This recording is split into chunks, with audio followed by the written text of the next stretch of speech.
शिमला नव वर्ष के अवसर पर शिमला सहित प्रदेश के अन्य प्रमुख पर्यटक शहरों में पर्यटकों को भारी आमद देखने को मिली, जिससे छोटे दुकानदारों से लेकर बड़े व्यापारियों तक सभी को अच्छा लाभ प्राप्त हुआ। पिछले लगभग 15 दिनों से लगातार बड़े पर्यटक आवागमन के कारण स्थानीय अर्थव्यवस्था में सकारात्मक प्रभाव पड़ा है। पर्यटन सीजन के चलते छोटे दुकानदारों, रेहड़ी फड़ी वालों, हस्तशिल्प विक्रेताओं के साथ साथ बड़े दुकानदारों को भी अच्छा व्यवसाय मिला। इसके अलावा होम स्टे संचालक, होटल मालिक, रेस्टोरेंट व्यवसायी, टूरिस्ट गाइड, घोड़ा चालक, टैक्सी एवं अन्य परिवहन सेवाओं से जुड़े लोगों को भी इस अवधि में भरपूर लाभ हुआ। होटल और होम स्टे में लगभग पूर्ण बुकिंग रहने से रोजगार के अवसर भी बढ़े। पर्यटकों की सुविधा के लिए प्रशासन एवं पर्यटन से जुड़ी सभी व्यवस्थाओं में कार्यरत लोगों को भी निरंतर काम मिला, जिससे उनकी आय में वृद्धि हुई। स्थानीय लोगों का कहना है कि लंबे समय बाद नव वर्ष के दौरान ऐसा अच्छा पर्यटन सीजन देखने को मिला है। व्यापारियों और पर्यटन से जुड़े लोगों ने उम्मीद जताई है कि आने वाले दिनों में भी पर्यटकों की संख्या बनी रहेगी,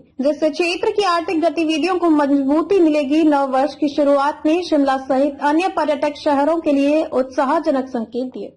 होम स्टे या होटल संचालक, घोड़ा संचालक, फोटोग्राफर या छोटे से लेकर बड़े कारोबारी का भी चौमुखी विकास होता है। फिलहाल जिस तरह से राजधानी शिमला में बर्फबारी नहीं गिरी है, इससे कहने तो कई चिंता की बात है। लोगों से बातचीत करने का प्रयास किया, कितना लाभ इस सीजन में हुआ। सबसे पहले सर आपका स्वागत है। जी नमस्कार। ऐतिहासिक रिज व्यवहार में देखा जाता है कि आप जो टूरिस्ट आते हैं उनकी जो यादें हैं उनको कैमरे में कैद करके उनको गिफ्ट प्रोवाइड करते हैं, लेकिन जिस तरीके से बर्फबारी कम हो रही है, सैलानी कैसे है, कैसा कारोबार है? देखिए, अगर आप सैलानियों की वर्तमान की बात करेंगे तो अभी जो पिछले 10 दिनों में देखने को मिला है, काफी ज्यादा मात्रा में यहाँ पर पहाड़ों में एक बार फिर से सैलानी हमें देखने को मिला है। लेकिन अगर आप बात करेंगे पिछले कोरोना काल के बाद की, तो बहुत ज्यादा एक बोलते हैं ना, एक डिजास्टर साबित हो चुका है पर्यटन के रूप से हिमाचल प्रदेश, जितने भी हमारे पहाड़ी राज्य हैं। अगर आप बर्फबारी की बात करेंगे तो आप खुद देख सकते हैं, हर मनुष्य एक अपने आप से देख सकता है कि पिछले अगर आप 20-25 साल पहले देखेंगे तो किस तरह सा माहौल एक पहाड़ी राज्यों में रहता था, आज का माहौल किस तरह से है,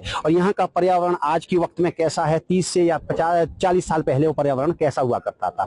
आज की स्थिति बर्फबारी के लिहाज से इतनी है कि आप बिलीव नहीं कर सकते हैं कि मैं एक किसान का बेटा हूं, मेरे भी बागवानी होती है, खेती बाड़ी होती है। अगर आप खेती बाड़ी की बात करेंगे तो आज वर्तमान में स्थिति इतनी है कि हमारे जो बगीचे लगे हुए, सेब के बगीचे हैं, नाशपाती का बगीचा है, उसमें हम एक खुदाई तक नहीं कर पा रहे हैं।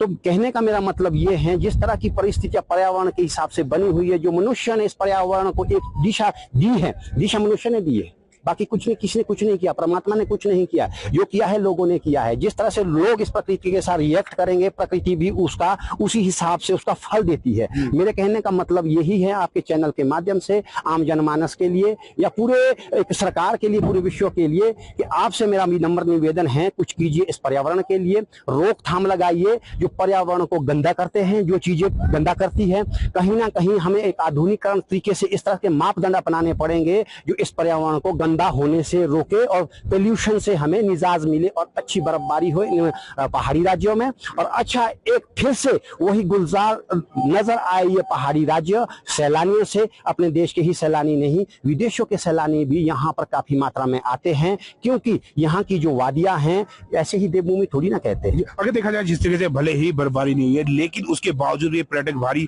संख्या में यहाँ पर पहुंचे, कितना कारोबार में लाभ हुआ? बिल्कुल जी, मैं मान के पिछले 10 दिनों में काफी ज्यादा मात्रा में यहाँ पर सैलानी आया है और अच्छी मात्रा में ही यहाँ पर आमदनी हुई है।